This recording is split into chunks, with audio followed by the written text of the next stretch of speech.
Hi everybody, I'm Tim Reichert. I'm an economist and a business owner. I'm a husband and a father, and I'm running to be your next representative in Colorado's 7th Congressional District. I'm running for the middle class. I grew up in the 1970s, a time of high inflation, high unemployment, and now we're in the sequel, which is why what I stand for is something I call the American Middle Class Restoration Plan. It has three components: economy, public safety, and education. I believe we need to reopen pathways into the middle class that have been increasingly closed off over the past 30 years.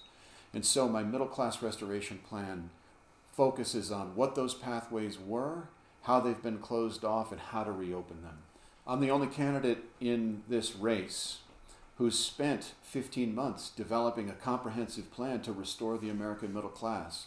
And this is at a time when kitchen table issues, economic issues, are the most important issue on people's minds.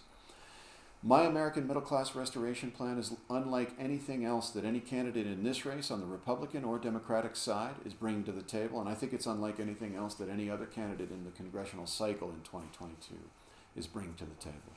I'm not only an economist, but I'm a business owner. I've been the CEO of a business, of more than one business actually. I've been very successful there, and I am a man of faith. I'm someone who brings a long period of discernment and prayer to this race.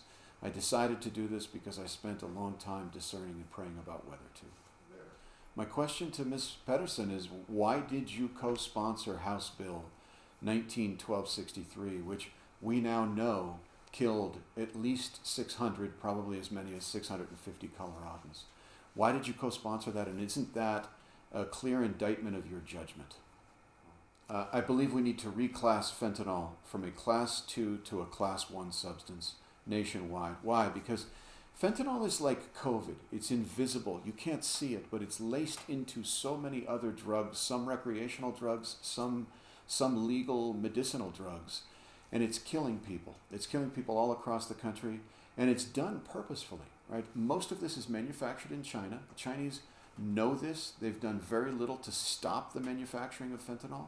Flows into Mexico, much of it, and then up through our porous southern border. So that has to be stopped. We have to complete the border wall so that the flow of fentanyl, which is killing Americans, this is the third wave of the opioid crisis, comes to an end. So as for education, we need to expand educational opportunity. So we need to expand educational freedom. Things in Colorado that allow for us to have more charter schools, such as charter school institutes and BOCES, Boards of Cooperative Educational Services, need to be expanded nationwide. Universities, BOCES, and charter school institutes need to be allowed to flourish nationwide so that we can have more educational freedom. We also have to bring back the trades. We need vocational education from grades 9 through 12 to be widely available, so that you can match your child to the kind of education that they need, whether that's vocational education, a classical education, a STEM education, or traditional public school education in K through 12. Yes, so I believe that the Republican Party needs to have a seamless garment of life. We need to be the party of life in all its forms, which is why I'm against fentanyl. It's why I'm for the American middle class. The American middle class needs to be allowed to flourish, to have a good life. That's part of being a pro-life party. And we need to be the party for women.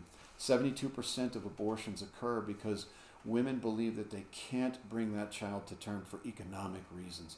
And that's an indictment on our society. We need to be a party that reaches out to them, offers a helping hand to them in a real and meaningful way, so that many of whom have been abandoned by men, they know that they have the support that they need, and that needs to be central to our party. That is my position.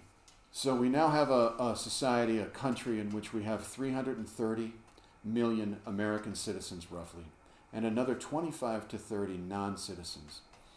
In South Africa, they call that apartheid. That's really what it is. It's antithetical to the rule of law. We have to have comprehensive immigration reform. Why? Because most Hispanics, most immigrants to this country are here because they believe in the American dream. And most of them believe in the American dream more than second and third and fourth generation Americans. We need to recognize that. We need to allow for immigration reform like we had it decades and decades and even more than a century ago, where people could arrive at Ellis Island, they could go through a rational and reasonable immigration process as opposed to waiting 10 or 15 years, which is impossible. We need an immigration process consistent with rule of law, but also consistent with equity and fairness. A form of immigration that allows people who believe in the American dream to be the citizens that they want to be. I just want to say thank you to the Hispanic community here in Colorado and say welcome. I want to say thank you for being here, because I know that you're here because you love this country, because you believe in the American dream, and I'm grateful that you are my fellow brothers and sisters in this great enterprise that we call America. Yeah, I love football. I love American football. My wife and I are big Broncos fans. My wife Martha converted me to the Broncos many, many years ago. I grew up in Cleveland, and so I was a Browns fan. And of course now, being here, I've been converted to the Denver Broncos. So go Broncos! I'm embarrassed to say what I normally listen to is podcasts. I don't listen to that much music, but I love country music. I do enjoy country music. I like older country. Garth Brooks is one of my favorites. Either steak or pizza. Those are probably my two favorite foods. Okay, I'll take Pueblo Chili's.